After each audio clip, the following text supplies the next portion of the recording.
Scott Boras is in a undisclosed location. He's got the codes. He's bringing in teams one at a time. Mets, Yankees, Red Sox, Dodgers on deck. Each team trying to outbid the other, following a detailed presentation and meeting. Do you know how this meeting goes? Because it's a good one. Scott comes in. He's got a bunch of people with him, showing Juan Soto that he's dedicated time and resources to getting Juan Soto this record-breaking deal that he's going to get. They have a big conference room. They don't want to do it on the Boras campus. Too much paparazzi. Too much fanfare. Of course, it's easy to know where the disclosed location is when it's disclosed by the Boras Corporation, but I digress. So, you got a bunch of people. They walk in the room. Juan's there. Maybe he brings someone. Maybe he doesn't. Then they let in the teams. In comes, which is pretty amazing, you got to bring your manager. For whatever reason, it's critical. You bring the owner, the team president, the general manager. You bring some sort of book that talks about all of the ways that Juan Soto is going to help your team. And you match books with the Boras book, which shows all the different ways that he's going to help your team. And there's a book off. Shall we go through the book? Please turn to page 12. Juan, if you don't mind. Page 12 will show you your stream of payments. Here's my idea. How about $50 million a year for 50 years? What do you say? Are you in? Do you think the fantasy of these meetings, and I'm just picturing all the reports about the Mets meeting, and they come with Steve Cohen and Carlos Mendoza and David Stearns. The Red Sox brought Tom Werner, their great owner, and Craig Breslow and Sam Kennedy, their president. You think they sort of walk in, say, hi, how you doing? Good to see you. Good to meet you, Juan. They know him. Good to see you again, Scott. They know him. Well, where do you want to start?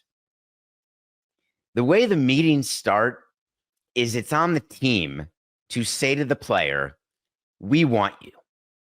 But we're in the meeting. There wouldn't be a meeting if we didn't want you. I think it's a waste of time. The way I like to start free agent meetings, and I had quite a few of them, here's the money. This is what we have offering. We have it right here in writing. We're ready to present you an offer. But teams are scared of that because they want to do the GTKY. And in the normal world, I like getting to know you. It's a good one. Like if you're on a date or you're thinking about maybe doing business, maybe $100,000 sales deal. I want to get to know you. Know your customer. That's not what's going on when you are the number one free agent in baseball, when you have been planning this free agency literally since the day you were in the big leagues with the Washington Nationals. I don't want to waste your time or mine with any idle chit-chat. Juan, I just wanted to give you a short video of the city of Boston, and I'd like to show you around some neighborhoods because that's going to be dispositive. Some great places in Boston where you can buy a house. And here's Manny who told you where he lived, and he had the best time ever. Juan, if you come to the Dodgers, oy vey, we can have you doing Hollywood productions. Look at this spot in Brentwood. Look at this mansion. You're going to be living next to Rob Lowe. The Kardashians. Hey, Juan, here's what's going to happen. You're going to come to the Yankees, and you're going to be in Monument Park. We want to show you a picture. Here's a picture. You played. You were right there, but we want to just show you. You're going to be there right next to the all-time greats, going into the Hall of Fame with the NY, the pinstripes. Are you kidding me? Do teams really think that Scott Boras gives a flying rat's tinker's damn about any of this? It's ridiculous. Oh, we have a great school system. Thank you, Mike Hampton. Hey, I love your minor league system. Thank you, Manny Machado. It's a bunch of horse hockey. It's all about which team is going to outbid which team, and that's what Boras is doing during the meeting. He's saying, it's really good that you're here, but it's going to take a record-breaking offer, and then If we like you, we'll get back to you with what you have to beat, because we're going to keep going back and forth between the Mets, Yankees, and Dodgers. And we're going to throw in the Phillies and the Red Sox and maybe the Blue Jays. And we're going to go back and forth like it's an auction on eBay. It might as well be that. I have a way better way. And this is, Coca, this is something crazy, but that's all it is. Why not do an open auction? The way the Baltimore Orioles were sold back in the early 90s to Peter Angelos. Give everyone a paddle. You can do it like the NBA lottery. You can bring in Jamie Gertz if you want. You can bring in anyone you want on the Mets. Bring in Bobby Bonilla. Give them a paddle. $500 million over 10 years. Done. To $550 over 10. What's that game? Liar's Poker, if you've ever read the book or played the game. 4 8s. 5 2s.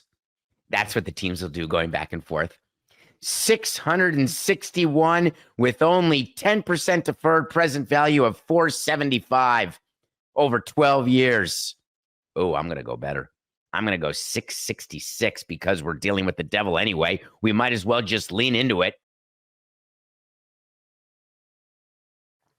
We will defer, but we're going to use a discount rate of 4%. I just find the whole thing funny. But there's a mystery team. Thank heavens. Michael Kay, our friend of the show, went on his show or a show. I think it was his show. Said he thinks the Mets are going to offer $50 million more than the Yankees. I'm not sure where that number comes from. He may have the scoop, an investigative journalist. I think it's more likely that Steve Cohen in the meeting said, hey, great to meet you. I want to tell you that getting to Queens is simple. There's barely any traffic on the RFK bridge heading right to the Grand Central. You'll be there in a jiff. And if you want, we'll buy you a 7 train. And we'll hold it. We've got the chairman of the MTA right here. You can have your own 7 train. There won't be any people around. Whenever you want to get to the game, we'll stop traffic. Police escort, no problem. You know you can get your own police escort. You just have to pay for it. Police escorts are available to be gotten. Maybe that's how Juan will get to Citi Field. What if he wants to go early to the new casino? Or maybe he wants to get his car fixed. I think it's not impossible that Steve Cohen said, hey, Scotty boy, I love you, man. Just let me know whatever these guys bid. Do they not know that Scott Boras did this with A-Rod? And Tom Hicks said, hey, whatever is bid, we'll go over it. And then Scott Boras made up a bid by the Braves. And then Tom Hicks said, oh, I'm going to beat that with 200 and what was it, Coca? 251 or 262, whatever that crazy deal was with A-Rod where they had to trade him immediately. After a couple of years, couldn't afford it, didn't win. Can you imagine having the best player in baseball and not winning? That seems crazy. If you're going to have the best player, then you're going to make the playoffs every single year. And you're going to win a bunch of World Series. Imagine having 2 of the top players in baseball. Wow, that's got to be rings galore. So Steve Cohen just says, all right, we're good to go. Let me know. Call whenever you want. We're not doing an expiring offer. God forbid we ever get any leverage. Why would we want leverage? So just let us know. So then Scott will call and say, all right, I got 660. I got it. So it's going to be 710, right? We got a deal at 710. Hold on. Let me get back to you. Hey, Mark and Stan and Andrew Freeman, how do you feel about 662, baby? Stevie, we're at 662. No problem. You really think that's how it's going to happen? I don't think they're in any rush to sign either. It's too good. Too many media cycles that Scott Boras is getting, trying to make up for last off season when he crashed and burned and ended up not being the agent that everyone still may have thought he was in public due to his PR appearances. But at the end of the day, he's going to take full advantage of this media cycle. What, of course, makes me laugh is that either way, this is a Major League Baseball issue. Because if you've got the Mets, Yankees, or Dodgers as the three finalists, and let's assume that he's going to one of those 3 teams, that is going to put an even larger spotlight on the reality that there is a disparity that is growing larger and larger between large and small payroll teams. And it's going to be there's going to be a reckoning. And it's the reckoning we've talked about on this show. The reckoning that will manifest itself in the next collective bargaining negotiations, which are coming up at the end of this coming year, which frankly have already started, truthfully, with all the positioning between the union and the players. I wonder if if the Dodgers, when they meet, will they use Ohtani? I think they'll have Ohtani come in and say, hey, listen, I did this for you. I did a $70 million deal, $2 million now, $68 million deferred. So the Dodgers would have money for you, Juan. Let's go in the lineup. Can you imagine? We've got me leading off. I can't imagine that'll continue, but I guess it will. And then we're going to go with Betts and you, but you should be the number 2 hole hitter. So maybe it's me and then you and then Betts and then Freeman.